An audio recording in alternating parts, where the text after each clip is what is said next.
Donc, on va l'applaudir encore une autre fois, là, Monsieur Antoine Montmorry.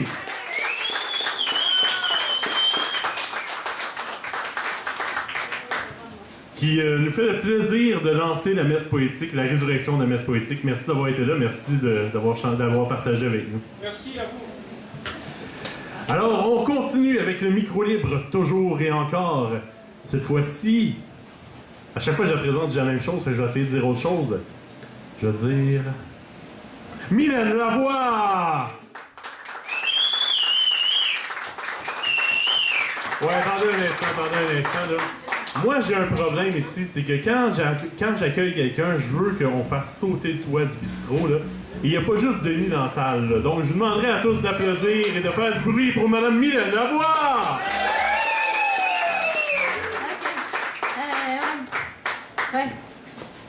Je suis super contente d'être ici, bien entendu.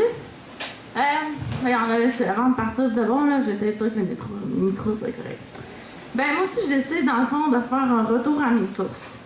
J'ai toujours lu, donc je vais vous partager 2 poèmes de 2 auteurs fantastiques que je trouve merveilleux. Puis finalement, je ferai après un petit bout que j'ai fait.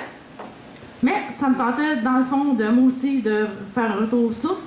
Puis j'ai souvent fait poésie, théâtre, bref, puis ça va vous faire découvrir des super de bons auteurs. Donc le premier, vous allez peut-être le reconnaître, c'est assez connu, c'est Guillaume Apollinaire. Ok, c'est track, désolé. Je ralentisse un peu le débit, mais c'est la Loreley, si je veux que vous compreniez bien mes mots. Donc, la Loreley. À Batchara, il y avait une sorcière blonde qui laissait mourir d'amour tous les hommes à la ronde. Devant son tribunal, l'évêque la fit citer. Devant la sauvelie à cause de sa beauté. Oh, Loreley, aux yeux pleins de pierreries, de quel magicien tiens-tu ta sorcellerie? Je suis lasse de vivre et mes yeux sont maudits. Ceux qui m'ont regardé évêque en ont péri. Mes yeux, ce sont des flammes et non des pierreries. Jetez aux flammes cette sorcellerie. Mais je flambe dans ces flammes, ô belle Loreley, qu'un autre te condamne. Tu m'as déjà ensorcelé. Évêque, vous riez, plutôt priez pour moi, la Vierge. Faites-moi donc mourir et que Dieu vous protège. Mon amant est parti dans un pays lointain.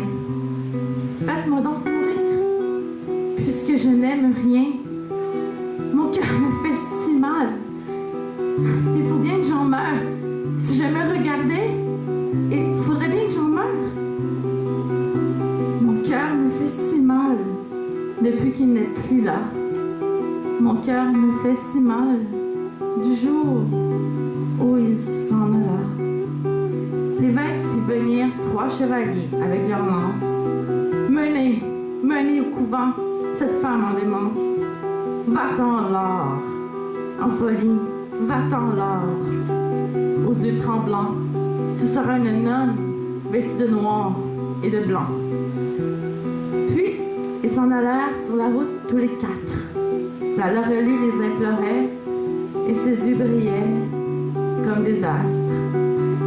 Chevalier, laissez-moi monter sur ce rocher si haut pour voir encore mon beau château, pour me mirer encore dans le fleuve, et après, j'irai au couvent, les vierges et les veuves.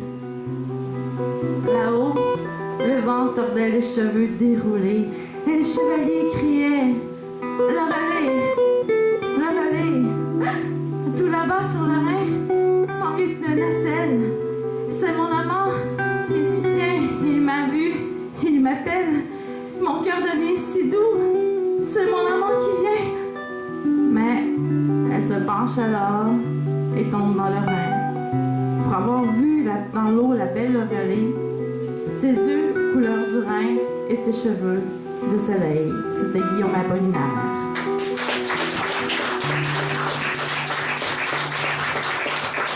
Le prochain, Chien d'ombre, Marc Allen, Marc A-L-Y-N. On change un peu de registre. Mais c'est dans le fantastique, donc c'est dans ma tasse de thé. C'est comme ça. J'entends marcher dehors.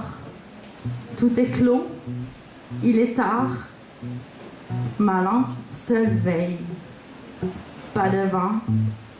Nul oiseau. Que se passe-t-il dans le noir? À pattes de soleil. C'est un chien d'autrefois, parti pour l'au-delà. Comme on va à la chasse, qui revient parfois vérifier s'il a toujours sa place. En silence, il m'appelle. Dans l'ombre, il me regarde. J'entends battre son cœur. Il rôle tout doucement pour n'éveiller personne.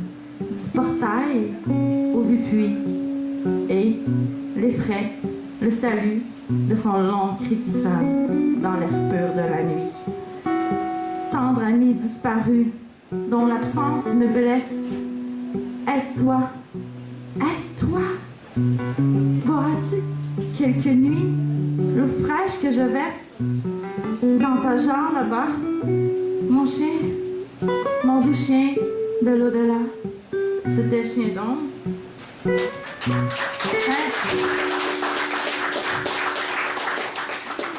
On dit jamais 2 sans 3, mais celle-là, ça va être le mien. Hein? Faut bien que je me garde un petit peu. OK. Ouais. OK.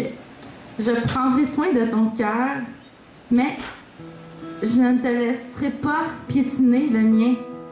Je prendrai soin de ton âme, mais je ne te laisserai pas arracher la mienne. Je prendrai soin de tes qualités, mais je ne te laisserai pas abolir les miennes. Je ferai pousser des fleurs sur ton cœur. Prépare la bonne terre. Je ferai pousser des cocottes sur ton âme. Prépare la bonne eau. Je ferai pousser des étoiles sur tes qualités. Prépare la bonne engrais. J'éloignerai les cerbères. Fais approcher les licornes. Je redonnerai la dignité aux griffons. Sois doux et traite-les en hommes bons. Je rallumerai le cœur du dragon. Montre-toi-en digne de bien des façons. Je ressusciterai le précieux phénix. Montre-lui que durant son sommeil, il n'avait rien à craindre de toi. Sois un roi, apprécié de son peuple qui n'a rien, et pourtant tout à la fois. Sois un chevalier, apprécié de la veuve et de l'orphelin, qui avant de sortir l'épée, tend en premier les mains. Sois un héros, apprécié du plus grand que toi, car ce qui est plus grand que toi est lumière, et ce qui se cache sous terre est faible, les petits. Mais si tu ne prends pas garde, les ténèbres envahiront ta maison. De nouveau, ton cœur sera divisé, et l'ego, le pauvre petit moi, prendra toute la place au lieu de l'amour, et je ne pourrai rien y faire, malgré toute ma volonté et ton humanité. Ça, c'était le troisième état de mon cri.